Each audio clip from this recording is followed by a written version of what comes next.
Black Lives Matter protesting going on in my area. Before I write anything else, I want to disclose that I fully support the Black Lives Matter movement. However, this is my personal opinion that the looting and rioting are not okay, and anyone participating in those acts should not be associated with the peaceful protesters. But unfortunately, mixed in with the peaceful protesters are the looters and rioters hiding in plain sight. A few nights ago, many stores and houses in the town next to mine were broken into and robbed, and a lot of car windows were smashed. There were rumors from the cops in our friend group that our town would be a target the next night. We stayed up a little later than usual the next night for that reason, and while watching a movie together as a family, we had to mute the TV when we heard yells from outside. We checked out the window, and a large group of young men with masks on were parading down the street. They weren't holding protest signs or anything. They were just being loud and, by the sound of it, cursing a lot. But they didn't appear to be damaging any property, so we went back to our movie. Then after that, my parents went to sleep. I stayed up later in my room playing a video game with the headset on so I could talk to my friends. Eventually, I grew bored and tired and turned the system off and went downstairs to get a glass of water for bed. As I passed the little half stairway to our den on my way to the kitchen, I looked down there and saw something big sitting on the carpet by the window. I went down the stairs, and when I picked it up, I realized what it was. It was the glass of the window broken, but all taped up as if to make the glass shattering easier or quieter. I ran to my parents' room to get my dad. When he saw it, he called the police. The response time was outrageously long. My dad said we were lucky the line wasn't busy, as the 911 calls recently by us have skyrocketed. When the police came to search the house, it didn't seem anything was stolen or anyone was in the house. They had to respond to another call within 20 minutes, but they said to call back if something else happened.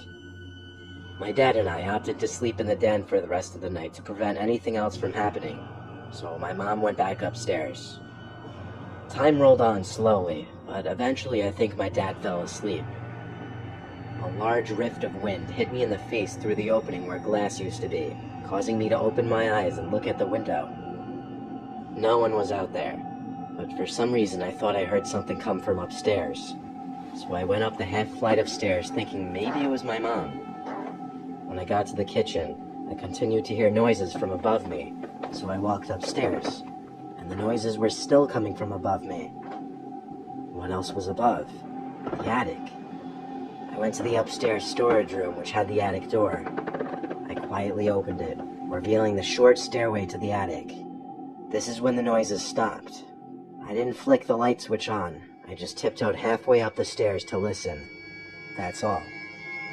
The heavy silence was terrifying, considering I knew I was hearing noises from up here just a second ago. I waited on one of the middle steps to hear something. Then I felt the hairs on my head being moved. Someone's fingers started running through the curls in my hair as I heard this deep, short, cackling sound. I let out a cry for help from my dad, as all the confidence immediately left my body and I was overcome with horror. I ran out from the attic to meet my dad halfway down at the kitchen. He didn't go up to the attic. He once again called the police instead, while we heard shuffling and thumps from above us. The cops once again came, and upon entering the attic with their guns drawn, were able to locate someone. They came out of the attic with some creepy old man with a mask on, looking at my family and I and laughing as he walked out.